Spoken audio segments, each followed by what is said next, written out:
শীতকাল মানেই হচ্ছে শাকসবজি।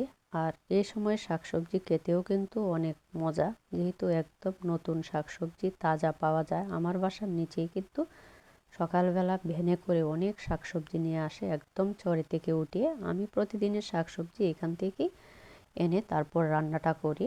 এখানে বাজার করা হয়েছে, কি কি বাজার আনা হয়েছে আজকে আপনাদেরকে একটু দেখাবো। আসসালামু আলাইকুম, সবাই কেমন আছেন?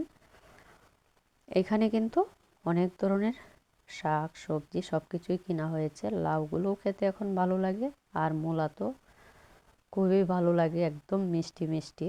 নতুন মূলা যে কোনো ভাজি বা তরকারি রান্না করেন খেতে কিন্তু অনেক মজা। আমাদের কাছে অনেক ভালো লাগে। অনেকেই মূলা খেতে চায় না, পছন্দ করে না, তবে মূলার তরকারি কিন্তু খুব মজা।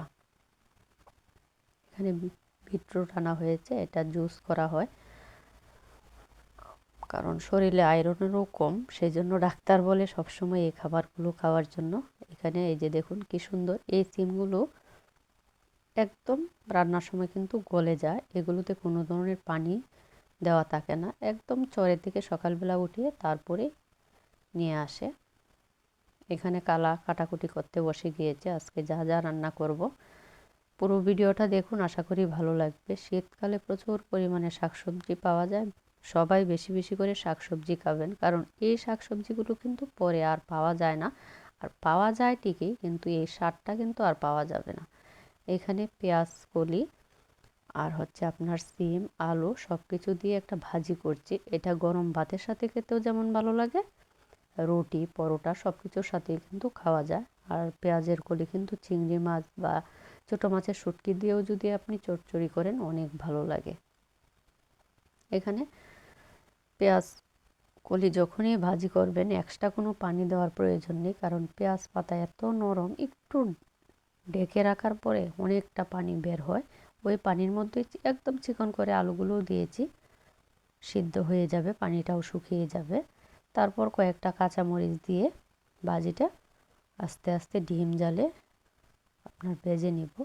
খুবই লোভনীয় কিন্তু এই খাবারগুলো।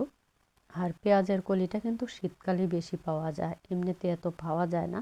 সেই জন্য শীতকালে যে সবজিগুলো বেশি পাওয়া যায় সেগুলোই প্রতিদিন খাওয়ার চেষ্টা করি, কারণ শাক সবজি তো শরীরের জন্য খুবই উপকার। যতই বেশি খান না কেন আপনার ক্ষতি নেই কোনো।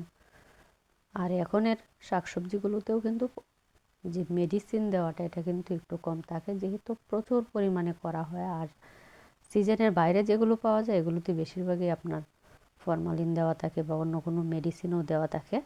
আর এখানে আরেকটা ভাজি করছি, এটা চিংড়ি মাছ আলু আর হচ্ছে বরবটি দিয়ে, কারণ আমার বাসার বাচ্চারাও কিন্তু ভাজি অনেক পছন্দ করে। আর আমাদের বাসায় তো দুই বেলা রুটি খাওয়া হয়, সকালে রাতে, সেজন্য ভাজির পরিমাণ